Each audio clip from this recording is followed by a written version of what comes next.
116তম minute. বিশ্বকাপ final তখন অতিরিক্ত সময়ে। পুরো স্পেন অপেক্ষা করছে একটি মুহূর্তের জন্য। ঠিক তখনই বলটি এসে পড়ল আন্দ্রেস ইনিয়েস্তার সামনে। এক নিখুঁত শটে জাল কাঁপিয়ে তিনি শুধুই একটি গোল করেননি, স্পেনকে এনে দিয়েছিলেন তাদের ইতিহাসের প্রথম বিশ্বকাপ। কিন্তু সেই মুহূর্তের পেছনে ছিল দীর্ঘ এক নীরব সংগ্রামের গল্প। স্পেনের ছোট্ট শহর ফুয়েন্তেআলবিয়ায় জন্ম নেওয়া ইনিয়েস্তা খুব অল্প বয়সে বার্সেলোনার বিখ্যাত লা মাসিয়া একাডেমিতে যোগ দেন। পরিবার থেকে দূরে নতুন জীবনে মানিয়ে নেওয়া তার জন্য সহজ ছিল না।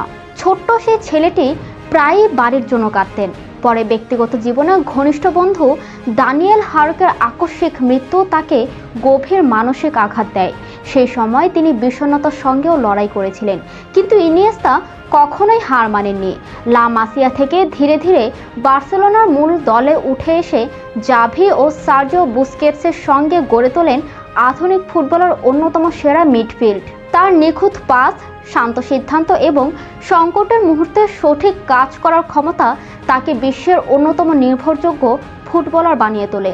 2009 সালে বার্সেলোনার ঐতিহাসিক ট্রেবল, একের পর এক চ্যাম্পিয়ন্স লিগ ও লা লিগা শিরোপা, আর 2010 বিশ্বকাপ ফাইনালের সেই জয়সূচক গোল, সব মিলিয়ে ইনিয়েস্তা হয়ে ওঠেন স্পেনের স্বর্ণযুগের অন্যতম প্রধান স্থপতি। গোলের পর তিনি নিজের জার্সিতে লেখা বন্ধু স্মৃতির বার্তা তুলে ধরেছিলেন, যা সেই মুহূর্তকে আরও বেশি মানবিক করে তুলেছিল।